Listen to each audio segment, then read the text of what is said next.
अभी आप हमें झकास भारत के फेसबुक लाइव पर हमें देख रहे हैं। मेरा नाम आदित्य कुमार है, आप सभी हमें जानते हैं।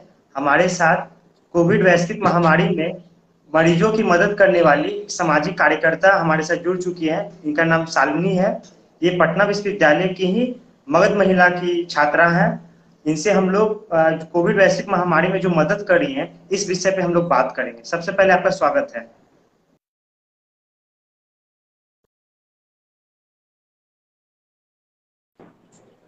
हाँ, सब आपका स्वागत है। जी धन्यवाद आदित्य जी। कब से आप ये सेवा कार्य कर रही हैं? मैंने ये चीज़ 2 तारीख से 2 मई से करना चालू किया है। मैं हर दिन 60 रोटी बना रही थी और अभी मैं करेंटली 200 रोटी और मेरे पापा 20 लोगों के लिए सब्जी बनाते हैं। और इसके अलावा मैंने फंड्स जनरेट किया था अलग अलग सोर्सेज से, इंस्टाग्राम, व्हाट्सएप, फेसबुक से। उससे मैंने 1000 पैकेट ओआरएस के खरीदे हैं और उसे फूड पैकेट्स के साथ बांटा है। तो कहाँ से फंडिंग हो रही है आपकी? फंडिंग मोस्टली मेरे फैमिली मेंबर्स, रिलेटिव्स जो हैं और मेरे फ्रेंड्स वो अपने रेफरेंस में देते गए। मैंने अपने फ्रेंड से हेल्प मांगा था, वो लोग आगे रेफर करते गए अपने दोस्तों को, वहां से फंडिंग हुई। फिर उसके बाद मैंने अपने काम को जो भी मैं कर रही थी उसे इंस्टाग्राम स्टोरीज पे पोस्ट किया, फेसबुक पे पोस्ट किया। वहां से लोग देखते गए और मैंने बोला कि आप लोग भी अगर कुछ कंट्रीब्यूट कर सकते हैं तो उन्होंने सब लोग ने कंट्रीब्यूट किया। तो मोस्टली यही था कि फैमिली रिलेटिव्स जो भी हो गए और इंस्टाग्राम पे बहुत से ऐसे लोग थे जिन्हें मैं नहीं जानती थी, उन लोगों ने फंड्स दिया, कंट्रीब्यूट किया। और भी बहुत से लोग थे, वो लोग जुड़ते गए, तो फिर ऐसा काम होता गया। तो अभी तक कितने फंडिंग हो चुकी होगी आपकी? फंडिंग कितनी हो चुकी है? फंडिंग मेरे पास 30 से 35 हजार आ चुका था। हम्म। मतलब अभी तक जितना है तो 30 से 35 हजार मेरे पास आराम से आ गया और उसी से। कितने लोगों की टीम है? जी, कितने लोगों की टीम के साथ आप काम करी हैं?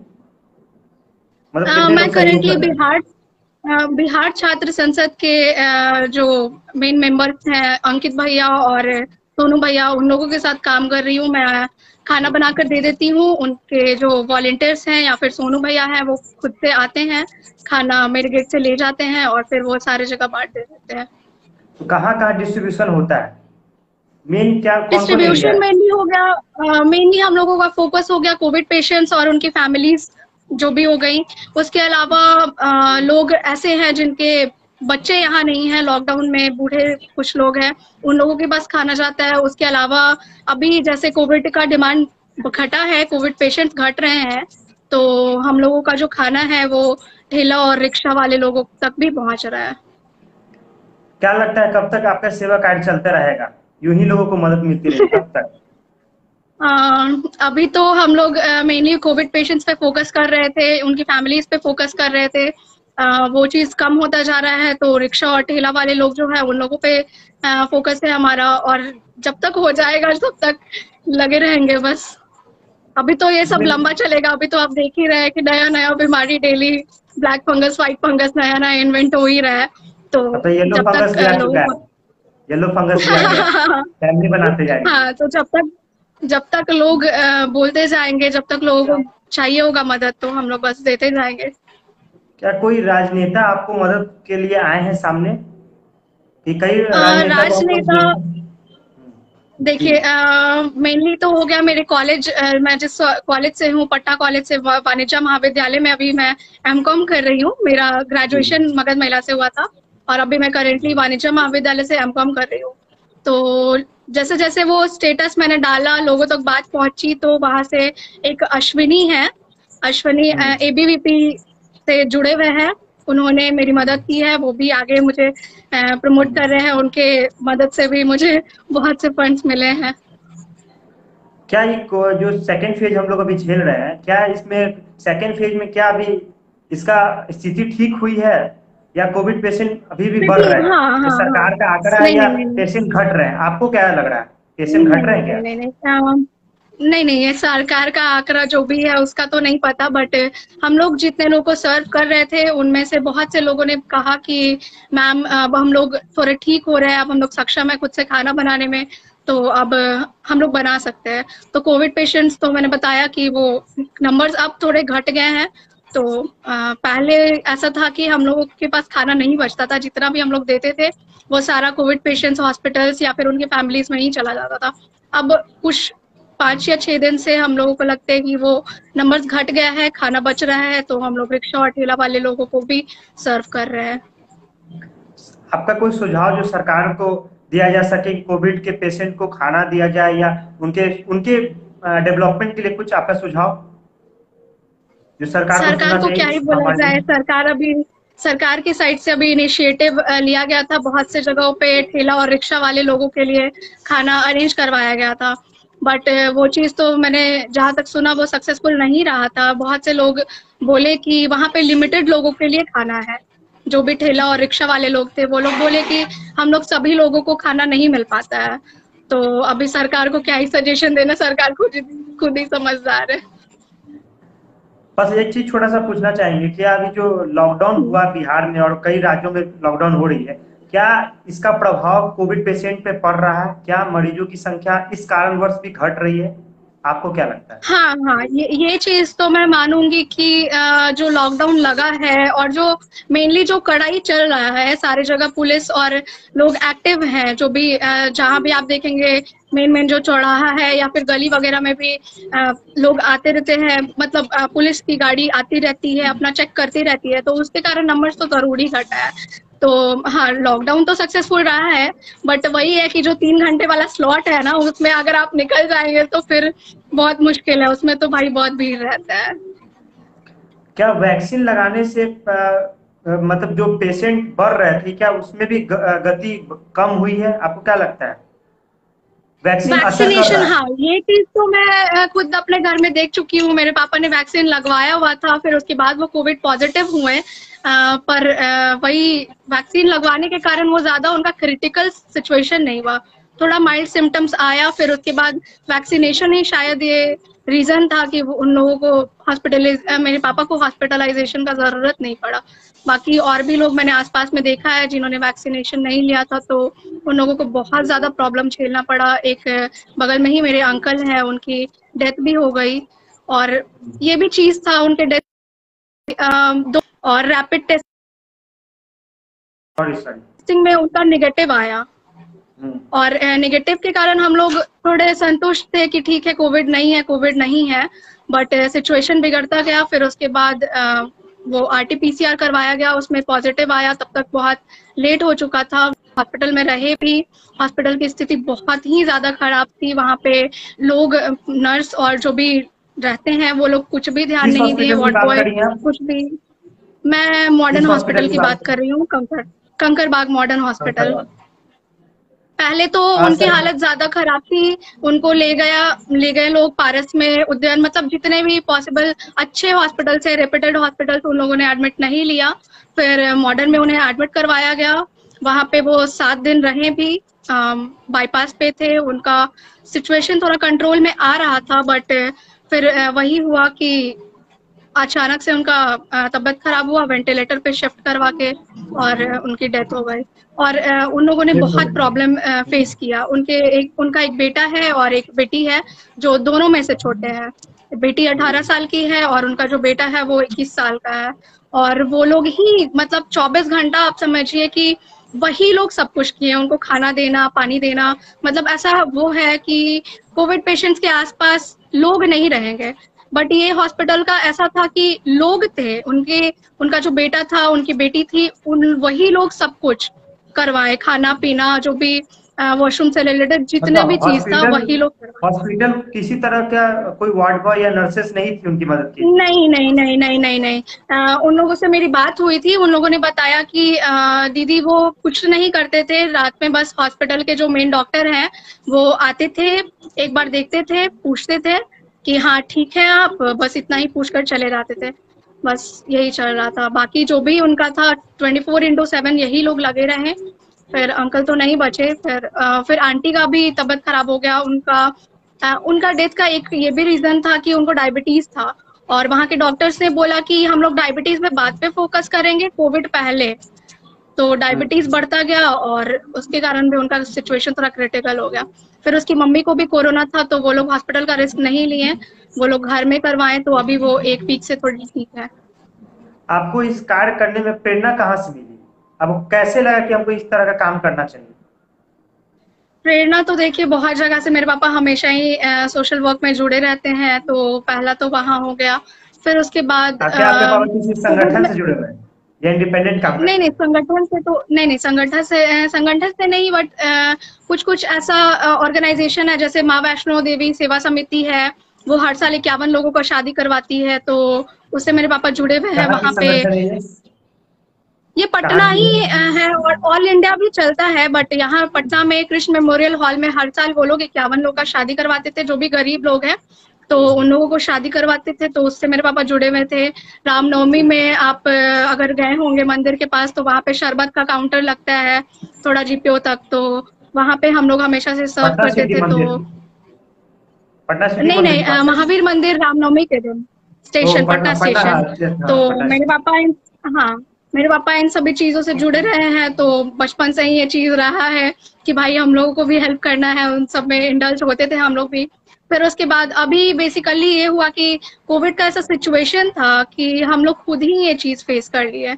मेरे पापा कोरोना पॉजिटिव हुए, तो कोई भी लोग अगर चाह भी रहे थे मेरे रिलेटिव्स में, तो वो लोग मदद करने के लिए नहीं आ सकते थे, क्योंकि इन्फेक्शन का खतरा था, प्लस लॉकडाउन भी लग गया, तो पॉसिबल नहीं था। उन लोगों को भी इन्फेक्शन का वो था, तो हम लोग खुद भी मना कर रहे थे और कुछ लोग खुद भी आगे नहीं आ रहे थे, तो बस यही चलता गया। लगा कि ठीक है, वहाँ वो एक मोटिवेशन हो गया कि हमें हेल्प नहीं मिला है तो हम दूसरों की हेल्प कर दें।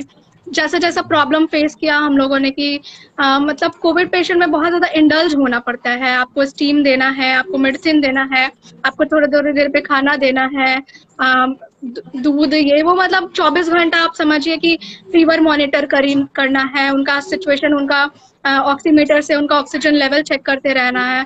तो मतलब समझिए कि 24 घंटे में आप लगे रहिएगा कुछ ना कुछ कुछ ना कुछ कुछ ना कुछ करते में।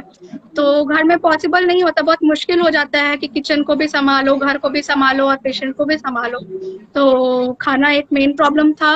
हॉस्पिटल में जो मेरे बगल में अंकल थे, तो उन लोगों के लिए भी खाना यही बहुत समस्या आप बड़ा देखिए प्रॉब्लम जो हो गया मदद था। के लिए लोगों के लिए आगे आए, यही हाँ समस्या हाँ देखिए हाँ, आगे आई ना। बेसिकली यही हुआ। हाँ हाँ, बेसिकली यही चीज था कि उन लोगों को खाने में बहुत दिक्कत हुआ। वो लोग बाहर से रेस्टोरेंट्स वगैरह से मंगवाते थे, बहुत ज्यादा पैसा देते थे, मतलब जो चार्जेस था उससे एक्स्ट्रा पैसा देते थे, बट वो बहुत खराब खाना, वो लोग बोले कि ऑयली फूड आता था, जो पेशेंट को तो दिया नहीं जा सकता है। तो मुझे लगा कि ठीक है एक भाई, समस्या आई मुझे भी थी हेल्प करना है। लॉकडाउन 2 में, जो अभी हम लोग चल रहा है 2021 में, इसमें एक समस्या आई थी कि रेमडेसिविर कालाबाजारी हो रही थी और मिल नहीं पा रही थी। क्या आपको भी इस तरह का समस्या देखने को मिला था जब आपके पिताजी एडमिट थे? मेरे पिताजी, मैंने बताया कि उन्होंने एक वैक्सीनेशन की एक डोज ली हुई थी, तो उतना ज़्यादा उनका तबीयत नहीं खराब हुआ, उनका ऑक्सीजन थोड़ा गिरा था, 89 तक गया था। तो मेरा एक फ्रेंड है जो आईजीएमएस में डॉक्टर है, इसी ईयर उसका फाइनल हुआ है, तो उनसे हमने कांटेक्ट किया, वो अपने सीनियर से जो भी था वो दवा लिखवा दिया। तो मेरे पापा तो दवा से ही ठीक हुए, बाकी एक्सरसाइज वगैरह, किस ब्रीथिंग तरह का एक्सरसाइज, दवा ये चल रहा सब है काम किया। इस महामारी में? किस तरह का दवा कोविड में यूज किया जा रहा है डॉक्टर्स के द्वारा? देखिए मेनली हो गया विटामिन था, मल्टीविटामिन था, स्टेरॉइड था, जब ज्यादा तबीयत खराब हो जाता है तो स्टेरॉइड हाँ, चल वो रहा अंतिम था, वक्त में और दिया जाता है एस्ट्रॉइड। एंटीबायोटिक और ये सब। एस्ट्रॉइड से एक हाँ समस्या जी। और आ रही थी, अगर आप देखी होंगी, एस्ट्रॉइड से एक समस्या और आ रही थी कि वो आपका डायबिटीज को, मतलब शुगर लेवल को बहुत नीचे कर दे रहा था, मतलब इस तरह की समस्या आ रही थी। अच्छा, तो उसका उसको लिए इस इस बारे में टॉपिक के लिए तो, क्या इस कर रही बारे में, थी? हाँ, इस बारे में मुझे नहीं पता, क्योंकि मेरे पापा डायबिटीज पेशेंट तो नहीं थे, तो वो सारा चीज उतना फेस नहीं किया हम लोगों ने। बाकी एस्टेरॉइड, मतलब पहले से वो दवा खा रहे थे कुछ कुछ, बट जब ऑक्सीजन लेवल थोड़ा नीचे गया, तो डॉक्टर ने सजेस्ट किया कि वो सारी दवाओं के अलावा स्टेरॉइड अभी जरूरत है, स्टेरॉइड ही इफेक्टिव रहता है। बट वही है कि उसका भी एक डोज है कि 1 हफ्ते तक वो खाना है, उससे ज्यादा वो नहीं लिमिटेड खाना डोज है, या होता है, फिर जैसा जो, महीने का या 10 दिन का, हाँ 20 दिन वो, का, ऐसे डोज होता है एस्ट्रॉइड का। हाँ, हाँ हाँ हाँ, वो एक वीक रेगुलर चला था, फिर एक वीक अल्टरनेट डे पे, फिर थर्ड वीक में वो मतलब हफ्ते में 3 दिन। तो उसका एक प्रॉपर डोज था, उससे ज्यादा कम वो तो डॉक्टर ही बताएंगे। बाकी मुझे तो बस डॉक्टर का और उसके प्रिस्क्रिप्शन बाद मिला, और मैं कौन दवा कौन दवा खरीद यूज की करके थी आई आप, थी। स्टेरॉइड के अलावा और कौन कौन दवा यूज की थी, और कुछ घरेलू उपाय भी अगर अ, सही कारगर रहा तो क्या हो जिंक सकता है? जिंक का टैबलेट्स था, और A to Z था, मल्टीविटामिन था, बस यही सब। और उसके अलावा ORS 3 से 4 लीटर 5 लीटर बोला गया था डेली ORS देने के लिए। तो जब दवा तो फिर भी लोग खरीद लेते हैं, ORS तो ORS मुझे बहुत सस्ते में मिल रहा था, अवेलेबल हो रहा था, तो मैंने अपने तरफ से ORS खाने के साथ इंक्लूड करके बंटवाया। तो ऐसे हम बेसिकली लोग यही बच था ना सकते कि हैं इस हॉस्पिटल्स महामारी से। वगैरह में, हाँ यही है कि जो जी जी। प्रिकॉशन ले लेते हैं, जैसे स्टार्टिंग में जब भी पता चला, थोड़ा भी अपना लगा कि सिम्टम्स आ रहा है, आप अपना क्वारंटाइन हो जाइए, आप अपना देख लीजिए, आप अपने डॉक्टर से कंसल्ट कर लीजिए, जो भी वो मेडिसिन प्रेस्क्राइब कर रहे हैं वो तुरंत अपना चालू कर दीजिए, तो आप बच सकते हैं। बाकी जो अगर आप स्ट्रेस लेंगे या फिर लेट करेंगे थोड़ा जानने में, तो फिर वो दिक्कत है। और हॉस्पिटल्स तो मैं कभी नहीं सजेस्ट करूंगी। हॉस्पिटल्स में मुझे लगता है कि जितने लोग गए हैं उनका प्रॉपर केयर नहीं हुआ है, और मोस्टली लोगों की डेथ ही हो रही है, क्योंकि वहां पे पॉसिबल भी नहीं है ना। एक तो कोविड कोविड का प्रॉपर कोई दवा नहीं है, कोई ऐसा कुछ है नहीं। जो भी चल रहा है वही एनर्जी के लिए जिंक और मल्टीविटामिन, यही सारा चीज है। तो बॉडी को बस उस चीज से, इन्फेक्शन से बचाने के लिए जो नॉर्मल दवा है वही चल रहा है। तो डॉक्टर्स के लिए भी अभी पॉसिबल नहीं है कि उस चीज को वो लोग देख सके। तो मैं तो बोलूंगी कि अपना पहले ही सिम्टम्स ले करके घर में ही आप लोग क्वारंटाइन हो जाए, तभी आप संभल सकते हैं। ऑक्सीजन की भी किल्लत हुई थी क्या जब आपके पिताजी एडमिट थे, मतलब जब क्रिटिकल कंडीशन में थे, हम्म, बीमार थे, तो उसमें ऑक्सीजन की भी कुछ समस्या आप देखी थी क्या? ऑक्सीजन लेवल एक दिन उनका कम जी। हुआ था, 87 89 गया था। बट फिर वही प्रोनिंग एक बोला गया था कि उल्टा लेट कर और सांस लंबा लंबा लेना है, तो वो सारे चीजें और ब्रीथिंग एक्सरसाइज करवाया था, तो फिर उसके बाद इनका सिचुएशन थोड़ा कंट्रोल में आ गया था। बाकी हम ऑक्सीजन लोग खाने पीने ऑक्सीजन पे, सिलेंडर की जो लोग खाना पीना भी, नहीं नहीं नहीं नहीं, उन सारी चीजों की ऑक्सीजन सिलेंडर जरूरत की नहीं पड़ी। जरूरत बट नहीं अगल पड़ी। बगल में बहुत, नहीं नहीं नहीं नहीं, मेरे पापा थोड़े खुद से ही कॉन्शियस थे कि भाई हमको परेशान नहीं होना है, खुद से ही ठीक होना है। तो वो अपना प्रोनिंग हो गया, ब्रीथिंग एक्सरसाइज हो गया, खाना वगैरह उनका चालू रहा, तो उससे वो ठीक रहे। आप कई बट कोविड अगल पेशेंट बगल के में पास बहुत जा लोग रही हैं, परेशान थे। हम्म। आप कई कोविड पेशेंट के पास जा रही हैं, क्या वो लोग फेस किए हैं जो क्राइसिस हुआ था ऑक्सीजन सिलेंडर का, क्या वो लोग फेस किए हैं? मेरे मेरे घर के बगल में ही लोग हैं, मेरे घर के बगल में, मेरे घर के आगे, जिनका मैंने बताया कि आंटी का बहुत ज्यादा तबीयत खराब था, जिनके पापा की डेथ हुई, उन लोगों को बहुत परेशानी हुई सिलेंडर वगैरह रिफिल करवाने में। मतलब एक दिन में तो 2 3 मतलब लग ही जाता था, 1 से 2 सिलेंडर तो सबसे बड़ा वाला जो रहता था जंबो साइज वो लगता था। तो उनका बेटा जाता था रिफिल करवाने, बट उसको बहुत प्रॉब्लम झेलना पड़ता था। सुबह 4 बजे ही उठकर लाइन में लगना पड़ता था, या फिर जहाँ भी, एक तो प्रॉपर इतना ज्यादा भीड़ था कि पता नहीं चलता था कि कहाँ जाना है नहीं जाना है, क्योंकि हर जगह बहुत ज्यादा भीड़ था। और जहाँ पे मतलब अगर वो भी हो रहा था, तो बहुत लंबा लंबा लाइन में लगकर 3 घंटा 4 घंटा 5 घंटा मतलब बहुत वेट करना पड़ा उन लोगों को उस चीज को फिल करवाने में और इन सब चीज में। चलिए, तो हम लोग लाइव सेशन को यहीं पर समाप्त करते हैं। मेरा नाम आदित्य है, मेरे साथ शालिनी जी थी जो पटना विश्वविद्यालय की छात्रा हैं और सामाजिक कार्य में भी लगी हुई हैं। इनका बहुत बहुत धन्यवाद देते हैं कि आप इस तरह के कार्य कर रही हैं झकास भारत की तरफ से, और उम्मीद करते हैं आप आगे भी काम करते रहें। और झकास भारत में अगर मदद की जरूरत पड़े तो हम लोग भी तैयार हैं आपके मदद के लिए। ये छात्रों का ही एक जी ग्रुप की तरह काम करता है झकास भारत। हम लोग न्यूज चैनल की तरह नहीं, लोगों की मदद करने के लिए ही खासकर बने। खासकर इसमें स्टूडेंट ही हैं, आपको बता दें, आप भी स्टूडेंट है, इसमें स्टूडेंट ही हम लोग को देखते हैं सुनते हैं। तो इसके लिए बहुत बहुत धन्यवाद। उम्मीद है आगे आपसे इसी तरह इसी लाइव चलिए। सेशन में